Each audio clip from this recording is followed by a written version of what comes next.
कर्पूर गौरम करुणावतारम संसार सारम भुजगेन्द्रहारम सदा वसंतम हृदयारविंदे भवम भवानी सहितम नमामि।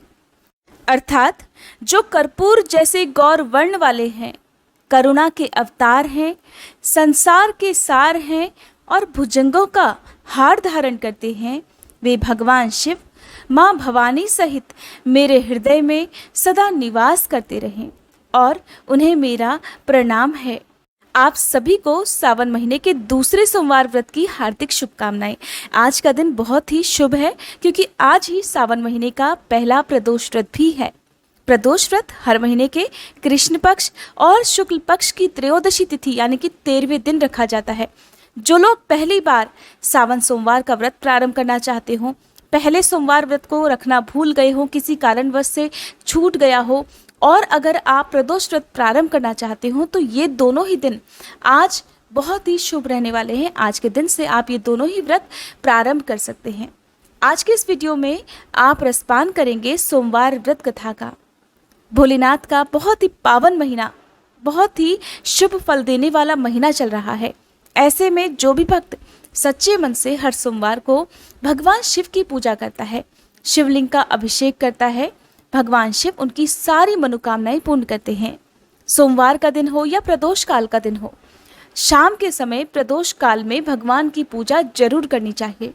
सुबह की पूजा चाहे आप साधारण विधि से करें, लेकिन शाम को आसपास यदि शिव मंदिर हो तो वहाँ पर घी का या तिल के तेल का एक दीपक जरूर जलाएं। और अगर आप मंदिर नहीं जा पाते हैं तो अपने घर में भी आप प्रदोष काल के समय सच्चे मन से भगवान की पूजा करें। सच्चे मन से मांगी गई हर कामना भगवान शिव आज के दिन पूर्ण करते हैं। तो आज 25 जुलाई को यानी कि सोमवार को प्रदोष काल का समय रहेगा शाम 6:23 से लेकर 7:53 तक। यही वो शुभ मुहूर्त है जब शाम की पूजा आपको इस समय करनी है। इसके बाद से आप अपना व्रत खोल सकते हैं। तो आइए रसपान करते हैं सोमवार व्रत कथा का। मैं आपको बता दूं कि आप हमारे इसी चैनल पर सावन मास के पहले दिन से ही शिव महापुराण की कथाएं भी सुन रहे होंगे, सावन मास महात्म्य की कथाएं भी सुन रहे होंगे। अगर आपने अभी तक इन कथाओं को नहीं सुना है तो प्लीज जरूर सुनिएगा। सावन का महीना भोलेनाथ की भक्ति करने के लिए होता है और भोलेनाथ की कृपा पाने के लिए ही सावन के महीने में शिव पुराण की कथाएं पढ़ी या सुनी जाती हैं। तो आइए रसपान करते हैं आज सोमवार व्रत कथा का। सोमवार व्रत कथा के अनुसार अमरपुर नगरी में एक धनी व्यापारी रहा करता था। दूर दूर तक उसका व्यापार फैला हुआ था। नगर में उस व्यापारी का सभी लोग बहुत मान सम्मान करते थे। इतना सब कुछ होने पर भी वे व्यापारी बहुत दुखी रहा करता था। दुख का कारण था उस व्यापारी का कोई भी संतान न होना। दिन रात उसे बस एक ही चिंता सताया करती कि उसकी मृत्यु के बाद उसके इतने बड़े व्यापार और धन संपत्ति को कौन संभालेगा। पुत्र प्राप्ति की इच्छा से वे व्यापारी प्रति सोमवार भगवान शिव की व्रत और पूजा किया करता था। सायंकाल को वह व्यापारी शिव मंदिर में जाकर भगवान शिव के सामने घी का दीपक जलाया करता था। उस व्यापारी की भक्ति देखकर एक दिन देवी पार्वती ने भगवान शिव से कहा, हे प्राणनाथ, ये व्यापारी आपका सच्चा भक्त है। देखिए कितने दिनों से ये सोमवार का व्रत और पूजा नियमित रूप से कर रहा है। हे भगवान, अब तो आप इस व्यापारी की मनोकामना अवश्य पूर्ण कीजिए। देवी पार्वती की बात सुनकर भगवान शिव ने मुस्कुराते हुए कहा, हे पार्वती, इस संसार में सभी को उनके कर्मों के अनुसार फल की प्राप्ति होती है। प्राणी जैसा कर्म करते हैं उन्हें वैसा ही फल प्राप्त होता है। भगवान शिव के कहने के बाद भी देवी पार्वती नहीं मानी। उन्होंने फिर से आग्रह करते हुए कहा कि नहीं प्राणनाथ, आपको तो इस व्यापारी की इच्छा अवश्य ही पूर्ण करनी पड़ेगी। और क्योंकि ये आपका अनन्य भक्त है, हर सोमवार आपका विधिवत पूजन करके व्रत भी रखता है। पूजा अर्चना करने के बाद आपको भोग लगाकर एक समय ही भोजन ग्रहण करता है और आपको तो इसे पुत्र प्राप्ति का वरदान देना ही होगा। देवी पार्वती का इतना आग्रह देखकर भगवान शिव ने कहा, देवी, तुम्हारे आग्रह पर मैं इस व्यापारी को पुत्र प्राप्ति का वरदान देता हूँ, लेकिन इसका पुत्र 16 वर्ष से अधिक जीवित नहीं रहेगा। और उसी रात भगवान शिव ने स्वप्न में उस व्यापारी को दर्शन देकर उसे पुत्र प्राप्ति का वरदान दिया और उसके पुत्र की 16 वर्ष तक जीवित रहने की बात भी बताई। भगवान के वरदान से व्यापारी को खुशी तो हुई, लेकिन पुत्र की अल्पायु की चिंता ने उस खुशी को नष्ट कर दिया। व्यापारी पहले की तरह ही सोमवार का विधिवत व्रत करता रहा। कुछ महीने के बाद उसके घर अति सुंदर पुत्र उत्पन्न हुआ। पुत्र जन्म से व्यापारी के घर में खुशियां भर गईं। बहुत धूमधाम से पुत्र जन्म का समारोह मनाया गया। व्यापारी को पुत्र जन्म की इतनी खुशी नहीं हुई थी, क्योंकि उसे अपने पुत्र की अल्पायु के रहस्य का भी पता था और ये रहस्य उसके सिवा घर में किसी को भी नहीं पता था। विद्वान ब्राह्मणों ने उस पुत्र का नाम अमर रखा। जब अमर 12 वर्ष का हुआ तो शिक्षा के लिए उसे वाराणसी भेजने का निश्चय किया गया। व्यापारी ने अमर के मामा को बुलवाया और कहा कि अमर को शिक्षा प्राप्त करने के लिए वाराणसी छोड़कर आओ और रास्ते में जहां जहां भी रुको वहां पर यज्ञ कराते हुए कुछ दान देने के बाद ही आगे बढ़ना। ये सुनकर अमर अपने मामा के साथ शिक्षा प्राप्त करने के लिए चल दिया। रास्ते में जहां भी अमर और उसके मामा रात्रि विश्राम के लिए ठहरा करते, वहीं यज्ञ करते और ब्राह्मणों को भोजन कराया करते। लंबी यात्रा के बाद अमर और उसके मामा एक नगर में जा पहुंचे। उस नगर के राजा की कन्या के विवाह की खुशी में पूरे नगर को सजाया गया था। निश्चित समय पर बारात आ गई, लेकिन वर का पिता अपने बेटे के एक आंख से काने होने के कारण बहुत चिंतित था। उसे इस बात का भय सता रहा था कि अगर राजा को इस बात का पता चल गया तो कहीं वह विवाह से इनकार न कर दे और इससे उसकी बदनामी भी होगी।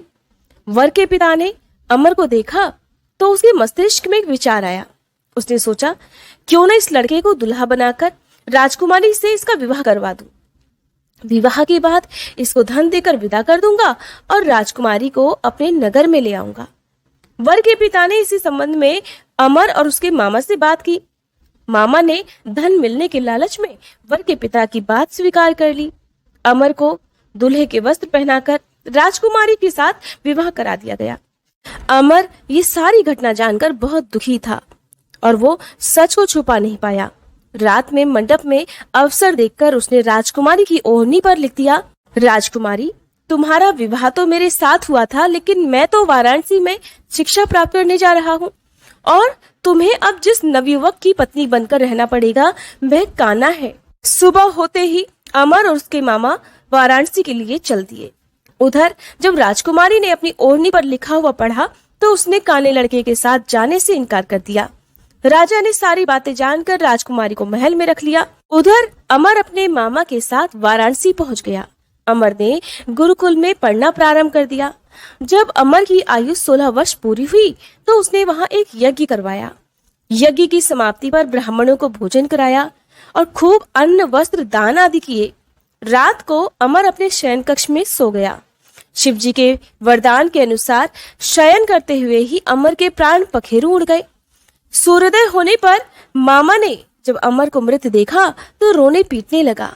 आसपास के लोग भी एकत्र होकर दुख प्रकट करने लगे। मामा के रोने विलाप करने के स्वर समीप से गुजरते हुए भगवान शिव और देवी पार्वती ने भी सुने। पार्वती जी ने भगवान से कहा, हे प्राणनाथ, मुझे इस व्यक्ति के रोने का स्वर सहन नहीं हो रहा। कृपया प्रभु इस व्यक्ति के कष्ट को दूर कीजिए। भगवान शिव ने देवी पार्वती के साथ अदृश्य रूप से समीप जाकर देखा तो पार्वती जी से बोले, पार्वती, ये तो उसी व्यापारी का पुत्र है जिसे मैंने 16 वर्ष की आयु का वरदान दिया था। अब इसकी आयु पूरी हो गई है। पार्वती जी ने जब ये सुना तो भगवान शिव से फिर से निवेदन किया, प्राणनाथ, आप इस लड़के को पुनर्जीवित कीजिए, नहीं तो इसके माता पिता भी पुत्र की मृत्यु के कारण रो रो कर अपने प्राणों का त्याग कर देंगे। और इस लड़के का पिता तो आपका परम भक्त है, वर्षों से सोमवार का व्रत करते हुए आपको भोग लगा रहा है। पार्वती जी के आग्रह करने पर भगवान शिव ने उस लड़के को जीवित होने का वरदान दिया और कुछ ही क्षण में वह जीवित होकर उठ बैठा। शिक्षा समाप्त कर अमर मामा के साथ नगर की ओर चल दिया। दोनों चलते चलते वापस उसी नगर में आ पहुंचे जहां अमर का विवाह हुआ था। उस नगर में भी अमर ने यज्ञ का आयोजन करवाया। पास से गुजरते हुए नगर के राजा ने यज्ञ का आयोजन देखा तो राजा ने अमर को तुरंत पहचान लिया। यज्ञ समाप्त होने पर राजा अमर और उसके मामा को महल में ले गया और कुछ दिन तक उन्हें महल में रखकर बहुत सारा धन और वस्त्र आदि देकर राजकुमारी के साथ विदा कर दिया। रास्ते में सुरक्षा के लिए राजा ने बहुत सारे सैनिकों को भी साथ भेजा। मामा ने नगर में पहुंचते ही एक दूत को घर भेजकर अपने आगमन की सूचना भेजी। अपने बेटे अमर के जीवित वापस लौटने की खबर से व्यापारी बहुत प्रसन्न हुआ। व्यापारी ने अपनी पत्नी के साथ स्वयं को एक कमरे में बंद कर रखा था। भूखे प्यासे रहकर व्यापारी और उसकी पत्नी बेटे की प्रतीक्षा कर रहे थे। उन्होंने प्रतिज्ञा कर रखी थी कि यदि उन्हें अपने बेटे की मृत्यु का समाचार मिला तो वे दोनों भी अपनी प्राण त्याग देंगे। व्यापारी अपनी पत्नी और मित्रों के साथ नगर के द्वार पर आ पहुंचा। अपने बेटे के विवाह का समाचार सुनकर पुत्रवधू राजकुमारी को देखकर उसकी खुशी का कोई ठिकाना नहीं रहा। उसी रात भगवान शिव ने व्यापारी के स्वप्न में आकर दर्शन देकर कहा, हे श्रेष्ठी, मैंने तेरे सोमवार के व्रत करने और व्रत कथा सुनने से प्रसन्न होकर तेरे पुत्र को लंबी आयु प्रदान की है। ये सुनकर व्यापारी बहुत प्रसन्न हुआ।